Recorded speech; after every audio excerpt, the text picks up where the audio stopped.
Hello and welcome to RC Custom Creations. In tonight's video, I'm going to be doing a basic teardown video of the FMS K10 pickup truck that I've been working on. I've ordered a ton of parts for this thing to do a kind of a bulletproof build if you're not familiar with this series. And if you are, thank you for tuning in once again. This video is just going to be a general teardown. There's not going to be very much, if any, assembly of the aftermarket components that I have purchased going onto it. I'm going to save that for another video. I just wanted to do a basic teardown, see what else that I'm going to require to do complete this build. I've recently learned with the front and rear drive shafts, axle housings, that I need thicker bearings, deeper bearings rather, as well as a substantial amount of shims to make the stock internals from the K10 work inside these housings. I've recently ordered those. They're on their way. Some of the parts should be showing up this weekend. Some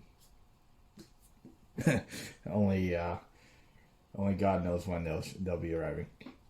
Anyhow, so that's got me questioning whether or not I have everything I need to complete this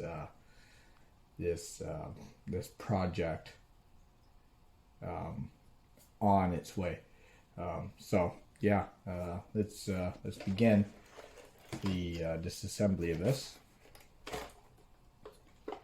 which got no batteries inside it. As you can see, I've already installed the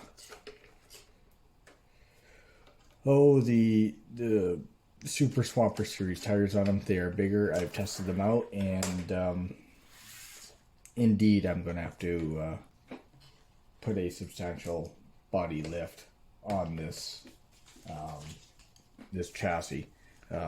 What I have is a set of 5mm standoffs for computers. You can order these off of Venjora.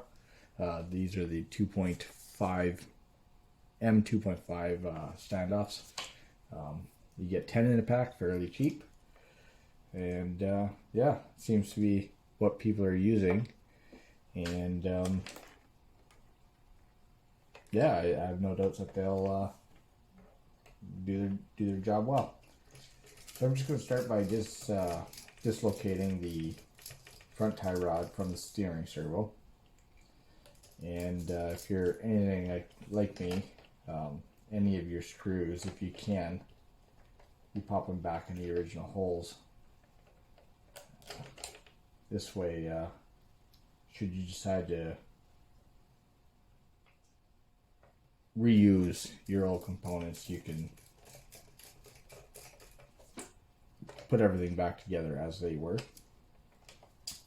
Now I'm going to unhook all the electrical.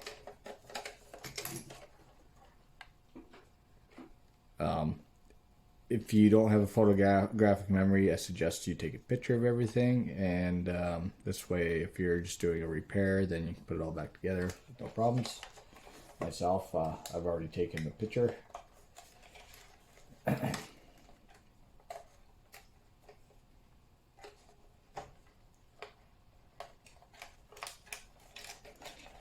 And I do plan on upgrading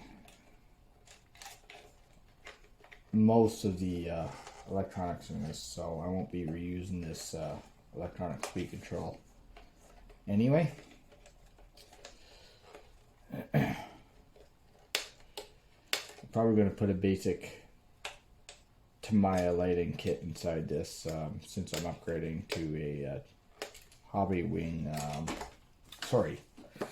a ISC 70 or ESC 70 by ISDT electronic speed control. If not, I'll be putting a Hobby Wings 1080 electronic speed control. I have considered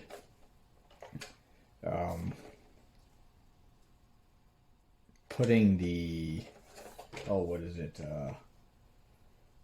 Komodo brushless system in it, and if I do that, then I'll put the I believe it's a Lizard Pro electronic speed control in replace of the ISDT or the Hobby Wing electronic speed control. Now I'm going to remove the body from the chassis, and to do that you need to remove this screw and this screw, and then coming down to the back side of the cab there's these two screws here, and then just before the front tires there's these two screws here, and at the very back there's two more screws on the cross member to remove, and then from there your body should be free.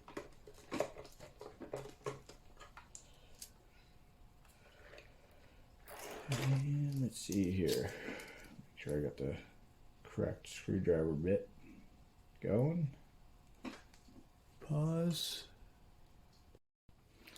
Okay, got a different set of screwdrivers there. With the magic of video, I was able to walk across the house there and grab them. How many of you out there are working on your kitchen table? If you are, I feel your pain. Having to, if you got any children, having to, you know, set things up and then put things all away after you're done every time. It gets quite annoying, but it is what it is. I used to have a hobby shop until my son came along, and we gave him the room that the hobby shop was in.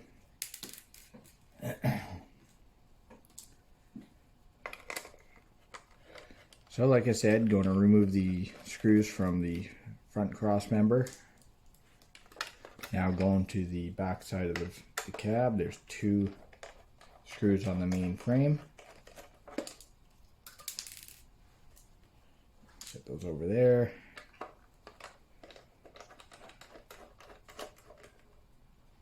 Now that you got these four out, you kind of want to be careful, because the front cab kind of just keys into the rear box, so can come loose. It hasn't happened to me yet, but you know, I guess anything's possible. Moving back to the front side of the rear tires, removing those two screws, and then to the rear cross member. I'm going to remove those two screws.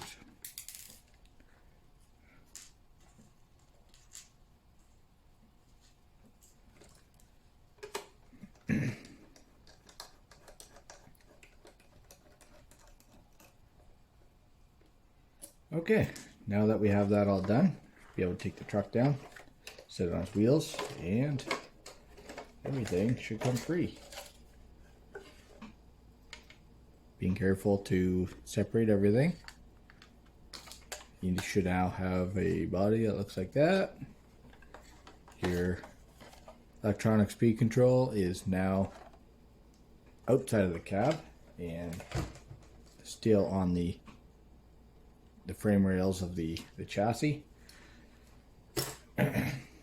Moving forward, I'm going to now start removing the tires from everything. And let me see here. You have to use, in my case, the original cross wrench, because the holes in the rims for the wheel nuts are too tight. So I'll be right back. So, like I said, I'm going to start removing the the wheels all the way around.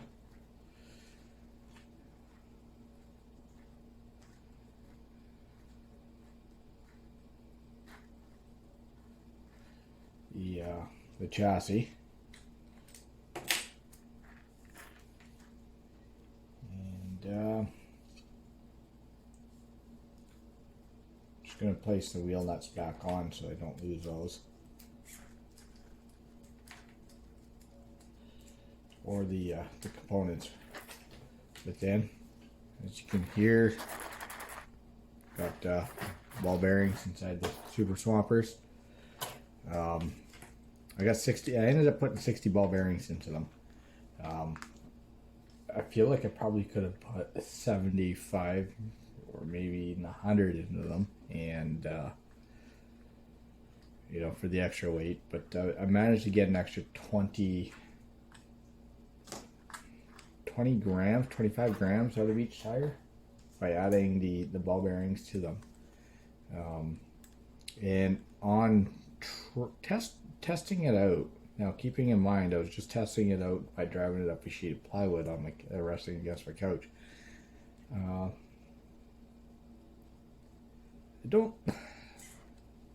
don't believe that it's going to help out with traction. It could just be the tires, keeping in mind that I wasn't using the original tires that I've done any other testing on. So my results could be, you know, fairly biased. But, you know, I guess time will tell once I get it on the trail. See if these super swampers will hook up. Of course, I didn't put any blue Loctite onto the locking rings, so because I do have intentions on taking everything apart and doing further testing, and see if there's any benefits to adding the ball bearings inside the tires versus having ball bearings and foams, versus just having the foams, versus having nothing at all. This truck here is my first 1/18 scale, and I guess you can call it my guinea pig in regards to what you should do, what you shouldn't. But at the same time, I plan on, like, as you can see, I'm planning on doing a full metal build, including metal drive shafts. I mentioned that the drive shafts were in the mail and on the way, and in my last video, and actually they are now here. I ordered these off of Amazon. I think they're $12 a shot. Ordered 2 sets, and I actually do, not realizing that I had one. I had a third that comes in with this RC all-wheel drive FCX. They're saying it's an FCX 26 suspension link rod kit, but I believe it's an FCX 24, SCX 24. Can't remember exactly what that's for, but it comes with the same drive shaft. So what I plan on doing is I'm going to take one of these, and I'm going to cut a section off on both halves so that I can create a shorter one to use on the front. As you can see on the front of the truck, right here is quite short. And then on the rear, this is where it gives you real troubles, is the drive shaft is so long. So what I'm going to do there is I'm going to take on my third drive shaft, I'm going to lop this off so that I have the splines. And then I'm going to take this half, for an example, that's in my hand. I'm going to have the machinist drill out the hole, because these are 3mm holes, and drill them out to a 4mm hole to accept the input shaft of the differentials, as that's a 4mm, and the output shaft on the transmission is only 3mm, so the opposite side is okay. These are 3mm. The other half has to be 4mm to accept the differential gears. So now in doing that, I'm going to have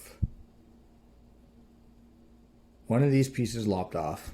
So the knuckle itself is just going to be, put away for spare parts. Maybe to use the ball and I guess the end to rebuild one of these in the future, if possible. But like I said, lopped off end is going to go inside the shaft, the female shaft, and then I'm going to take it to a machinist. I'm going to have him drill out a hole and put a pin in it. At the same time, possibly put some not Loctite, but JB weld in there. JB weld and pin it. And that'll make it longer. And then with the lopped off end, I'll be able to take another female end, if you see where I'm going with this, and then I'll be able to use that for my slip joint.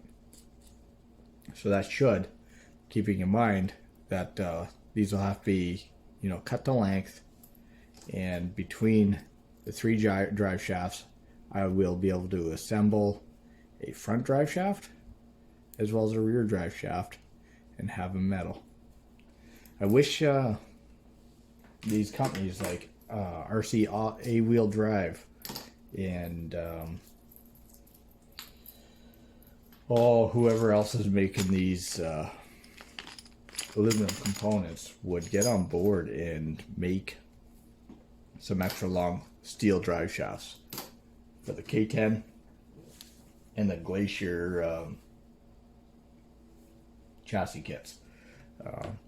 If anything, I believe these trucks definitely deserve some more attention in the aftermarket parts. There is like nothing for aftermarket parts. You have to do your research and do your comparisons on part numbers and whatnot. But in doing that, you can come up with some components that are direct bolt-ons, and then some components that are modifiable in the sense that they probably can be used on this chassis. For an example, the link kits that I have, if you haven't tuned into my part 2 video, there's a link kit available for a couple of the FMS trucks. Definitely not this truck, the K10 series.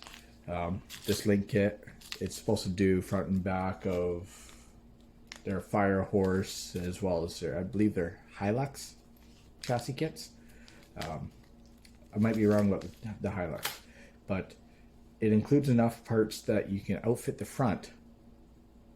I think you can do the top links on the rear end, but you definitely cannot do the bottom links on the rear end with this kit. So my first thought was buy 2 kits, do some cutting and splice the rear ones, have the rear ones welded back together so that they're longer. But I don't think I'm going that route now. I've also ordered some turnbuckle kits, as well as I think there's a longer set of link. Oh, this phone. After 10 minutes, it tends to shut down my videos and it doesn't let you know. So you got to be on top of it. And if you get into a groove, it's very easy to lose footage. I'm looking to upgrade from the Huawei P30. Not very satisfied with this. Anyhow, enough of that. Moving forward, as I was talking about links on this, the current kits that I have, it's to outfit an entire truck, but the links that I have just won't work with the rear end. I think the links are long enough for the top links, definitely not for the bottoms. So I have ordered a set of turnbuckle style links as well as another set of solid links that are a little bit longer. They may work, they may not. If the solid links don't work, then the turnbuckle links, I'm hoping they'll be long enough. And if they're not long enough, I'm hoping that they aren't of an odd thread pattern, and maybe MIP has a set of turnbuckles that'll be small enough thread pitch and long enough for it to reach from the front to the back. I'm not too worried about the rest. You know, worst comes to worst, I'll just use the others, and then the bottom links will be adjustable. Not a big deal. But, you know, like some of you are, I like to keep things, you know, as a set, to kind of build a overall look. So anyhow, enough about that. Going to move forward. I'm going to start disassembling the remainder of the truck. I'm going to remove the rear bumper. Set those screws over there.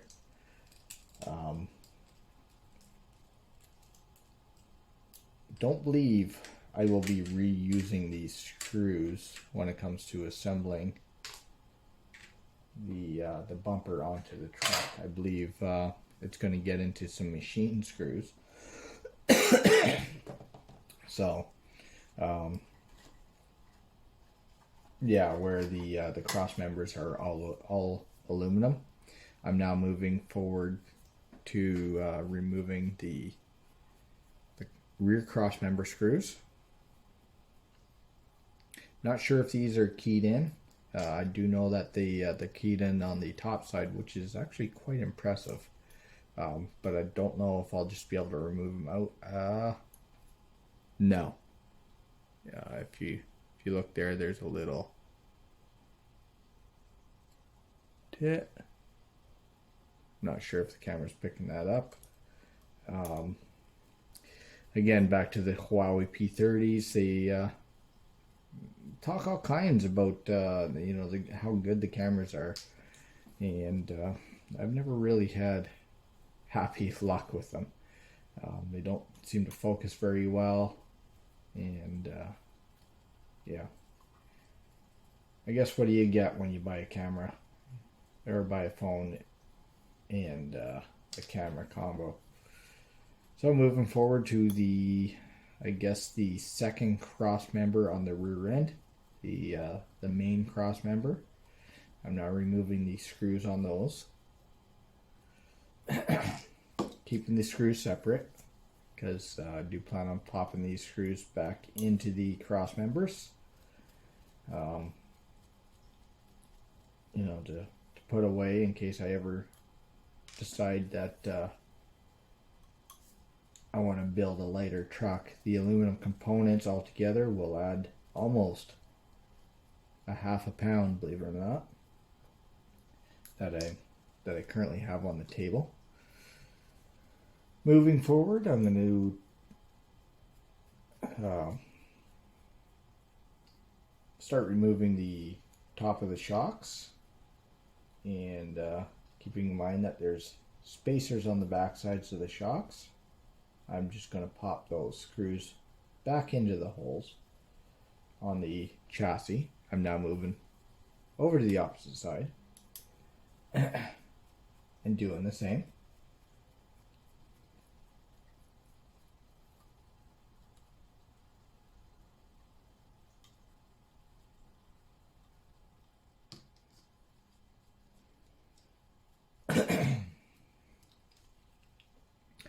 I'm now going to go to the top of the differential housing and I'll start removing.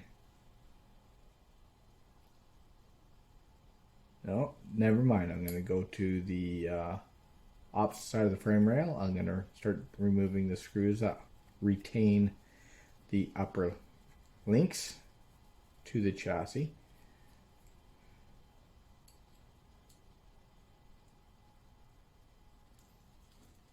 Turning it around, I'm now going to remove the opposite side.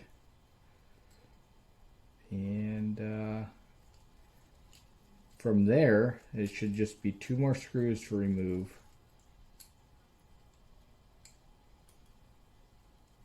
the differentials completely, or the rear axle completely from the chassis.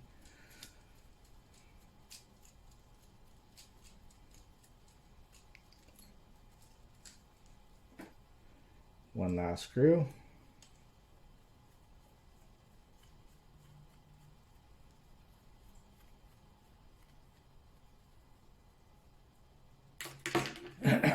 And there we go. You should now have a assembly that looks very similar to that. I believe these screws won't fall out of the links, so I'm now just going to set that to the side. Moving forward, I'm now going to start removing the screws that holds the center transmission in.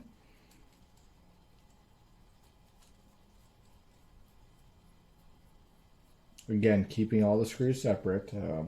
Imagine they're all fairly, similar in length, but I don't like to take second, I don't like to have to take the time to measure everything on the reassembly. We've all had that oops where we've overdriven a screw in a hole and completely ruined a hole. And that's what she said.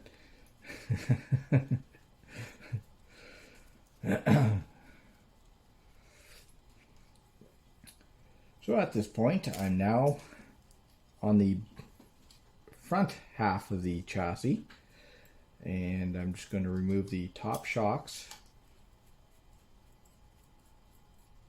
Again, there's going to be spacers in these shocks, so I'm going to take the screws and pop them back in the holes in the chassis. I don't know if I'm going to have to reuse these spacers or these screws on the shocks that came, or that I've ordered.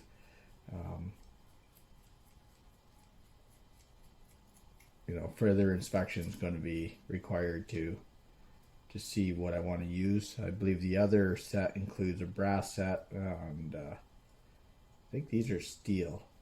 They might be aluminum. So we'll see. Now I'm going to start removing the pan hard bar. Oh. Not sure where that screw came from, or that one. Oh, those are the rear bulkhead screws. And going to the next screwdriver. Some of these screws can be quite small, so you want to make sure you got proper screwdrivers for all this. Okay.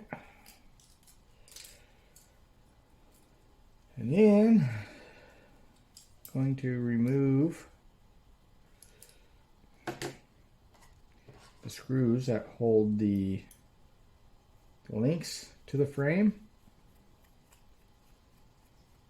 So we're a nice set of ball end drivers.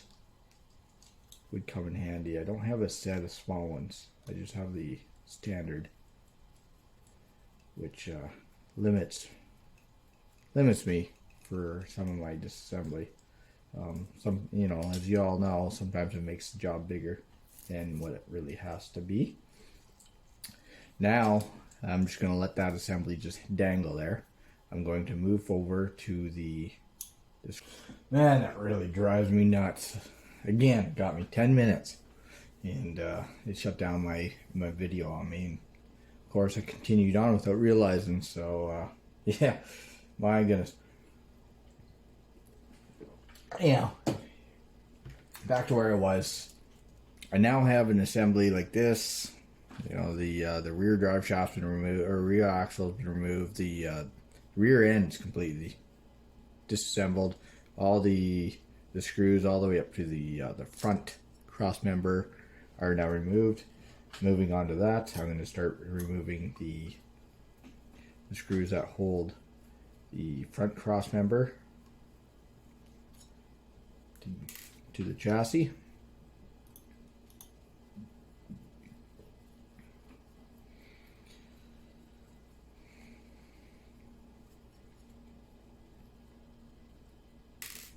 And I should be able to remove that side of the frame. Set that down for a second. Keeping in mind that everything's now all free. I now have an assembly that the transmission is still hooked up to the front axle. Just going to set that to the side for a second. We'll get into that here very shortly. Spin the frame rail around. And finish removing the cross members off of the frame rail. Stay tuned. At the end of this video, I will take the cross members and you know, some other components, and I will do comparisons if you're interested in that. I did just do a light once over there in my last video in regards to what I thought was you know, direct bolt-on, what needed to be modified, and it was only until I did a complete teardown that can actually do the tell-all tales. So moving forward, I'm now going to remove the front bumper from the front I guess radio bed, steering servo mount, and front bumper mount. And like I said earlier, I'm just going to leave all that assembled. There's no sense of me taking it all apart for the simple fact that I don't plan on using this electronic speed control. I'm replacing the radio bed with the aluminum one.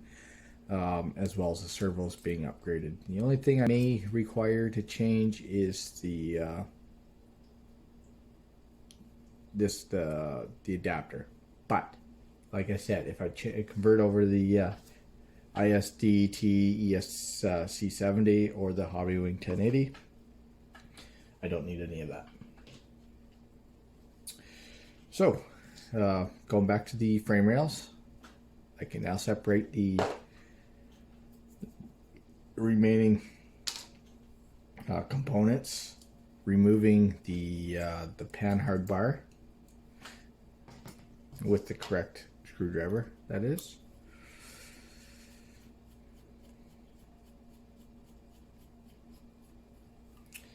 And set that over there, and now I have a completely disassembled set of frames to use in the my part 4 series of this, which will be the beginning of the assembly for this K10. So I'm just going to put you on a brief hold. I'm going to place these screws back into the components they originally came in and bring you back after that's all done. This way I don't mix everything up.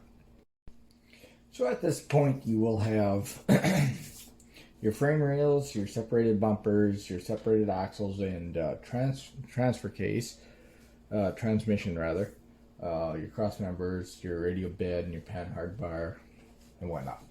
So, moving forward, I don't really need to.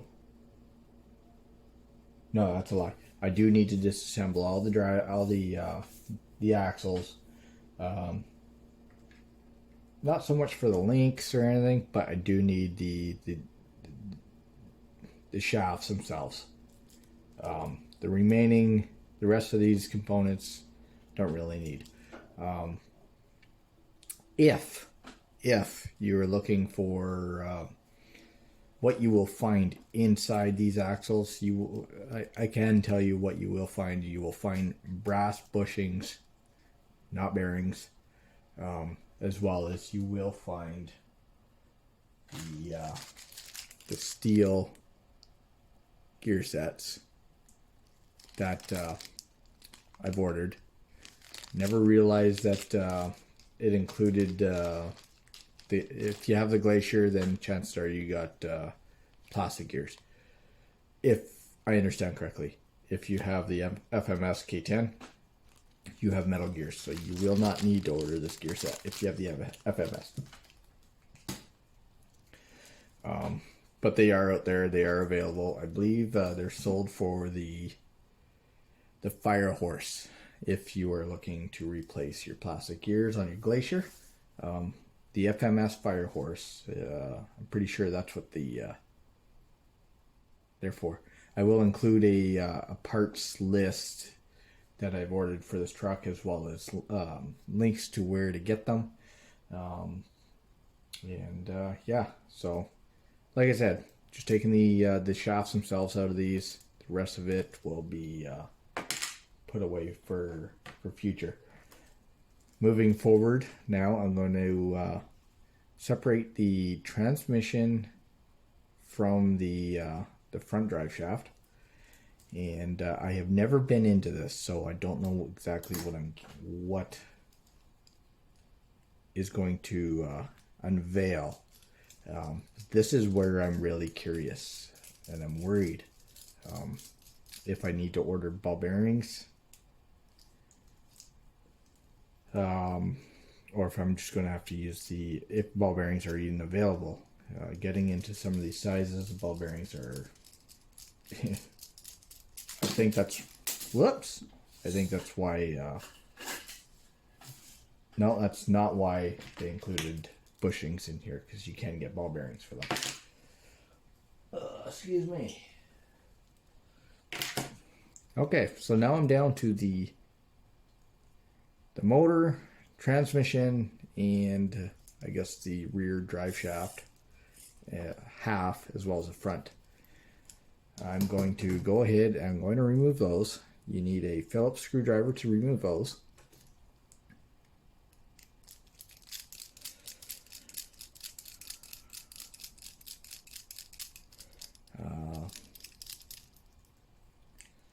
Pop that off. And I'm just going to pop that screw back in.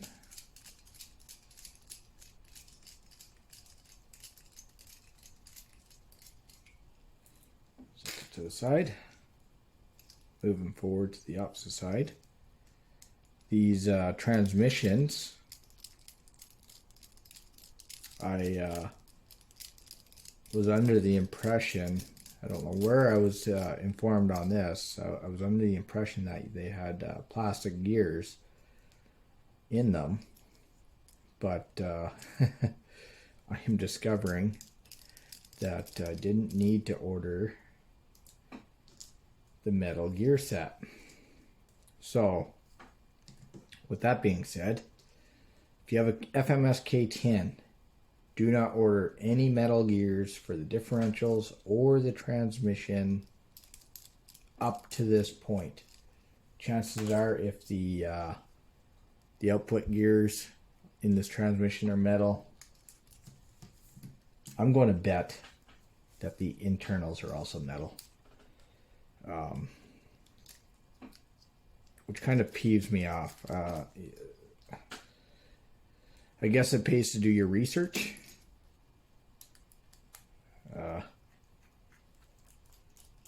And if you're watching this and you didn't know and you were questioning it, I guess there's your research. Metal gears up to this point.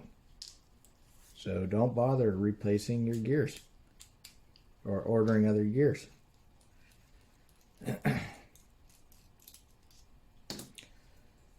All right, here we go. Moment of truth.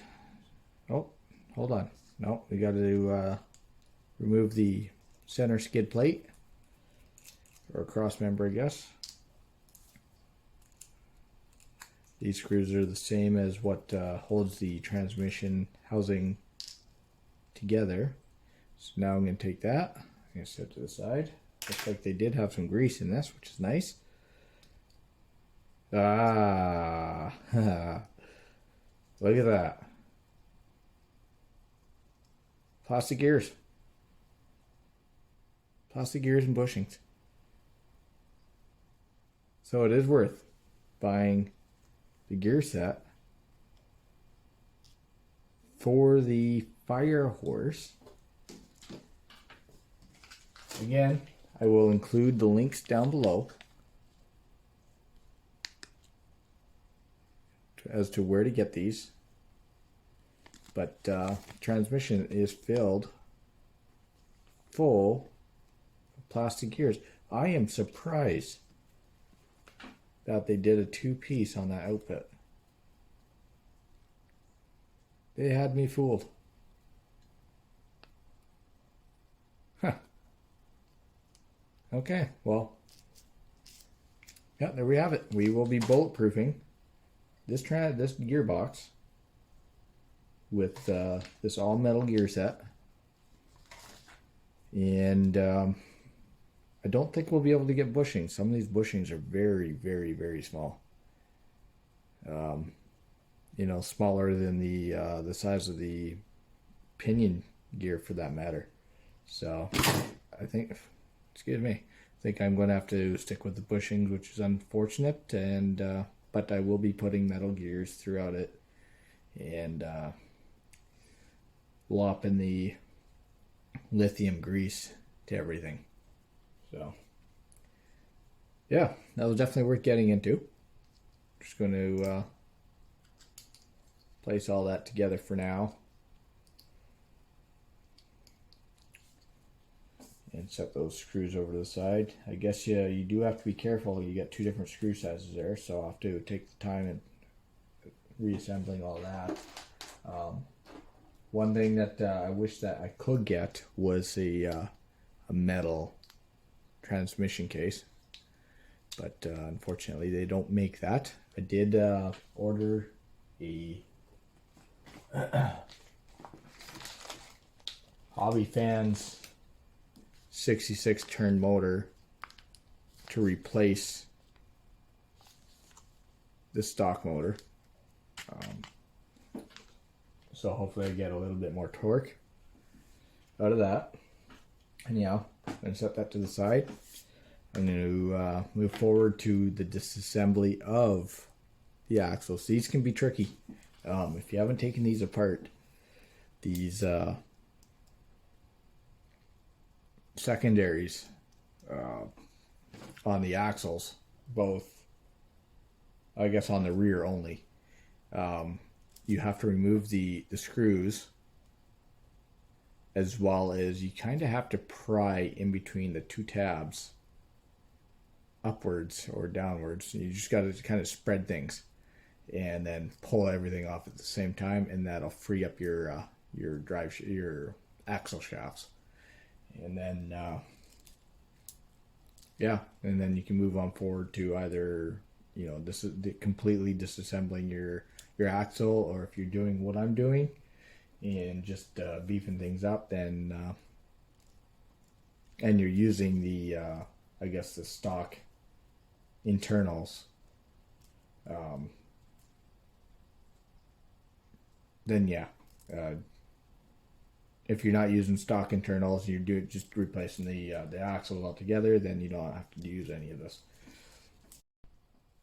So I'm now going to go ahead and remove the wheel nuts if you've already installed them, as well as the pins, the hexes, and then the screws to lock these secondaries onto the axles. And then I'm going to pull the actual axles out of the drive shafts or axles and get them ready for the install once the remaining components come in. So setting that to the side, setting that to the side, being careful Oh, not to shoot the pin across the house. Note to self, stock up on pins. Man, that thing launched.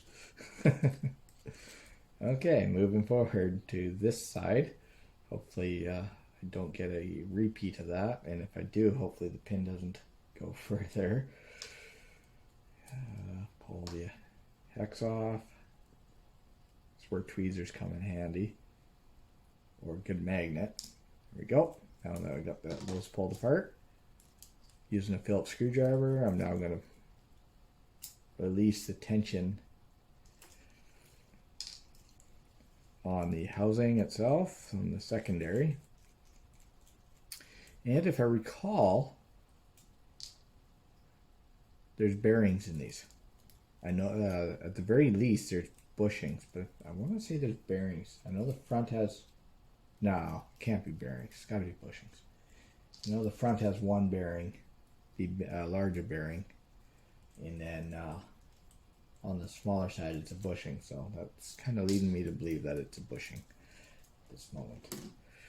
I don't have a flathead screwdriver, so I'm going to put you on pause. I'm going to grab one, and I'm back. So like I said earlier, excuse me, you're going to want to take a flathead screwdriver. You're going to want to put it into the little groove on the secondary, kind of pry up, and at the same time when you're doing that, you're going to want to pull the housing off or put pressure on this side and then pull at the same time. And there you go, just like that. Got that one side done, and let's bring that back up. Bushings. There's brass bushings inside there. 2 of them. It'd been nice if they were bearings. Not sure if you can get bearings that small. Moving over to the opposite side though.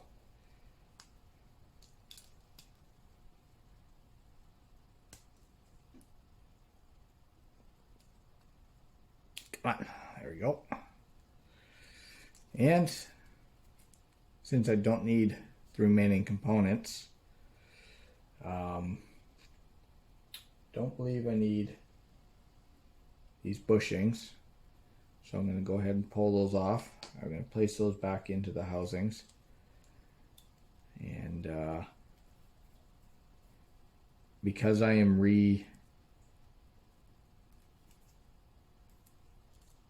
I'm using new components, all aluminum, I'm just going to pop these all back together, get the screws back in their holes, and this way I won't lose any of the components for you know, a possible future rebuild if I'm not happy with the aluminum and the overall weight, if I want to build a lighter truck.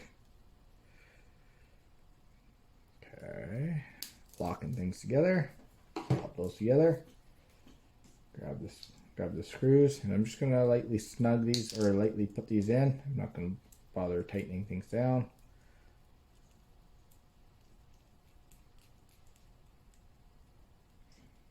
This way I don't lose any of the screws.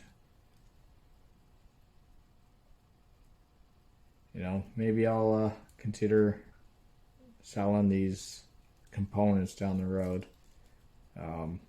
if this truck treats me well. It's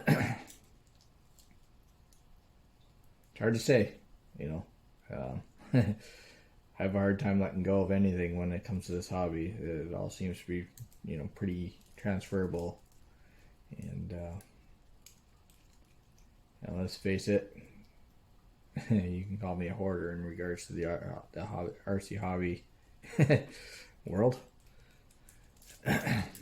So setting that assembly to the side, moving forward to the fronts. I do believe we got kind of a similar setup. No, we don't. I'm just going to remove the top 2 bolts for the hubs,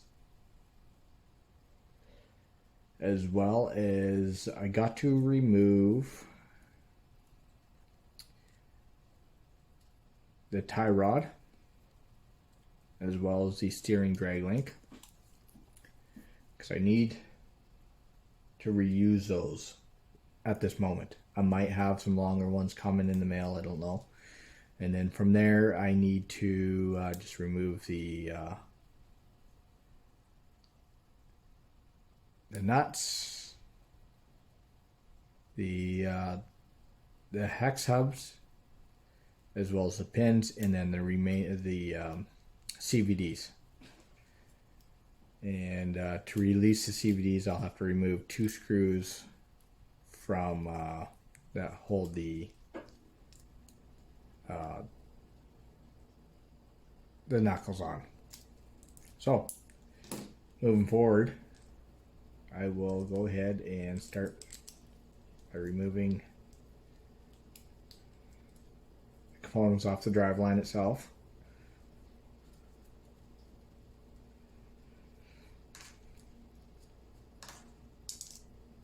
Yep, bushings on the side, on the outside of the front axle, and like I said, it gets into ball bearings, which is nice. You know, I'll have spare ball bearings for the aluminum housings, provided that they fit. There we go. Set that to the side. Grab a screwdriver and start removing the links.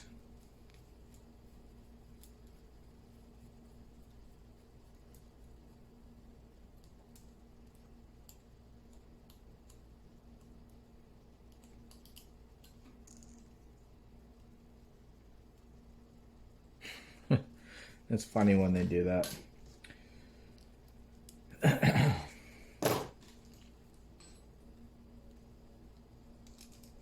Okay.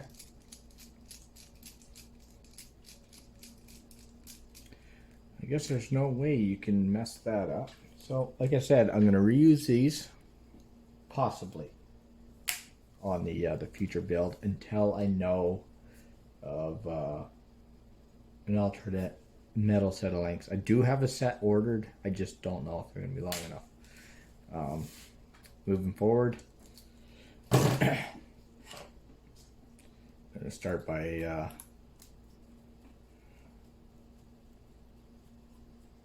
removing the retaining screws that hold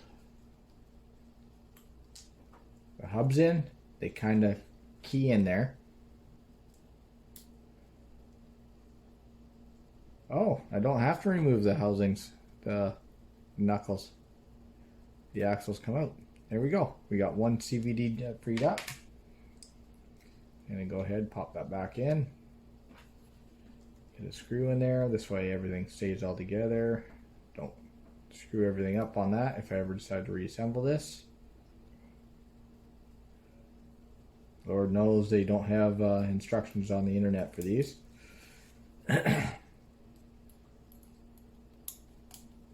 And yeah, if you're still watching at this point, you know, I appreciate you your time. If you feel that you're enjoying the video, please subscribe. If you haven't, give me the thumbs up or leave a comment if you have any questions, or if you just want to chit chat. I respond as quick as possible. Usually within an hour or so. And yeah, look forward to chatting with you. If you're building a similar build to what I'm building, let me know what you're doing. I'm curious. Let me know what components you're using. If you have been able to do a Fury Tech SCX24 Fury Tech install into your truck, let me know what you've done, because I'm definitely interested in doing that. I'm curious as to what all I have to do. Anyhow, at this point, I am now left with an assembly that looks like that. This is my front, this is my rear. I don't believe I'm going to use any of the components off these for my future build-up, so I can now set those to the side.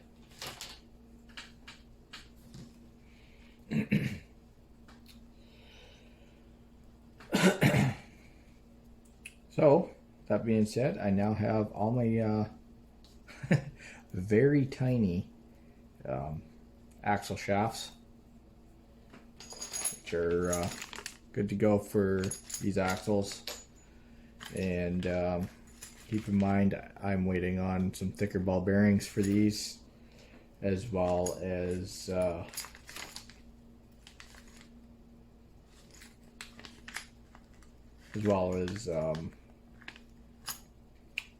some shims to be installed. And yeah, just gonna pop those in there for now.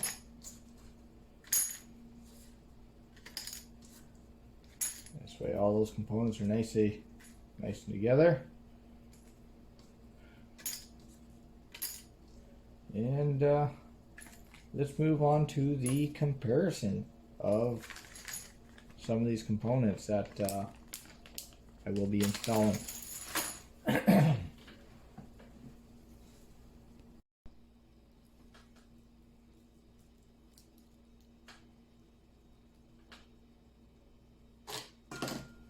Okay, so moving to the comparisons, more in-depth comparison portion of this video. I will take the cross members. As you can see, this is the stock cross member. This is the new aluminum cross member. The hole spacing is identical. It shares the same pin. The width is identical. The thickness is identical. So this is definitely a direct bolt-on. I guess the transmission mount is a little bit different in regards to the link mounts on the aluminum one are a little bit longer. It's kind of it looks like it's a dropped transmission mount, but it's not.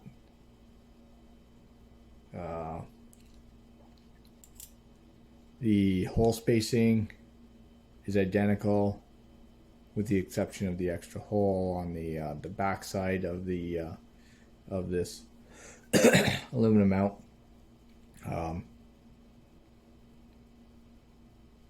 I believe that's for the fire hose, but nonetheless, it is a direct bolt-on. The radio bed, very nicely machined. It too is just as long, maybe no, I'd say just as long, just as wide. Now you can buy these in a kit, or as well as you can buy them separate. So, if you buy them complete, I believe it's like $40. So it's quite a good deal. It's got the mounting tabs as well as the mounting holes. Everything seems to be cross compatible. And now that I think about it, you will require some extra screws. They don't include the screws to mount the servos, as well as they don't include the screws to mount your bumper. And given this being aluminum, you will require machine screws versus the coarse. I guess they're kind of a self-tapping screw. They're not really a machine screw. So you will have to get some extra hardware. That's a bummer. I was unaware of that. I was not expecting that. I thought it did include the hardware to do that install. But nonetheless, it's just a small setback. I guess the same will go for the rear bulkhead. Or I keep calling the rear end a bulkhead. I don't know why. The rear cross member. It too includes the side screws, but it does not include the bumper mount screw. So you're kind of on your own on that one. The fitment for the bumper is A1. So yeah, just get a couple Oh, I'll have to figure out that thread pitch. It's definitely not a 2 millimeter. No, it might be 2 millimeter. I think it's smaller than that. I'll figure that out. I'll have to try to leave a note in the description, maybe a little footnote on the video in regards to what size screws you're going to require for that. So, moving forward, getting into the transmission side of this. Okay. Set that over to the side. Got our transmission still separated. I did this so that I could show you the screw, show you the gears and stuff like that. We got a 4-gear combination minus the pinion gear, so I guess 5 gears. And I just wanted to confirm with you guys that all the metal gears are compatible with one another. So what I'm going to do is I'm just going to put you on a brief pause, and I'll bring you back once I get the metal gears into the transmission. Okay, so now that I got all the gears into the transmission, you can now see that they do work. I was very surprised to see that there's a pinion gear for the set. So if you were looking at upgrading your motor and you want to do all metal gears, you are not limited to this Hobby Fans 66 turn motor. I only bought this because it had a brass pinion on it, and as far as I know, that's the only motor out there that only manufacturer that's putting metal gears on their motors. So with that being said, that's a nice touch. It does include a metal pinion gear to work with this set. Moving forward, like I said, you are going to have to keep all the brass bushings and whatnot. So you're going to want to put some lithium grease in there, and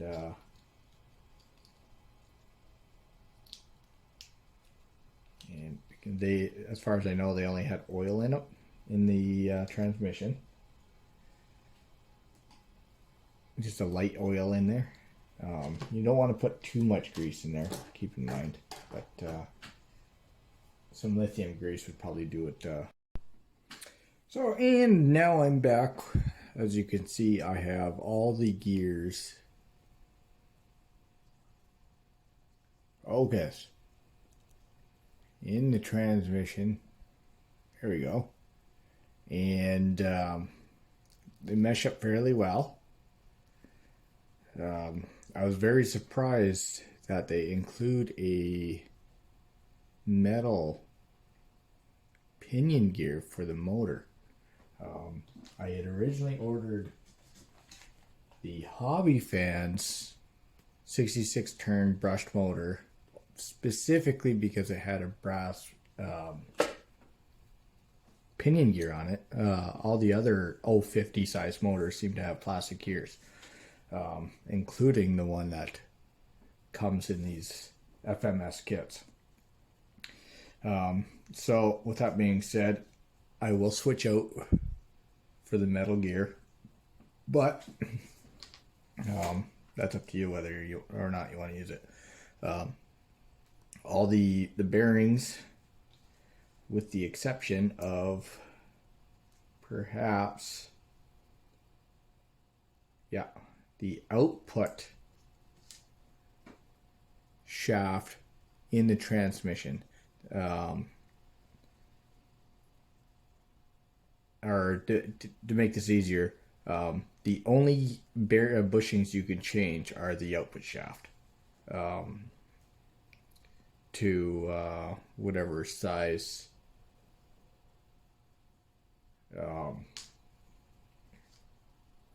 your axles use in these little on the ends. I don't have my calipers with me right now, so when I do my editing, I will include the actual size, the measurement of that ball bearing. The rest of the bushings will have to remain the same.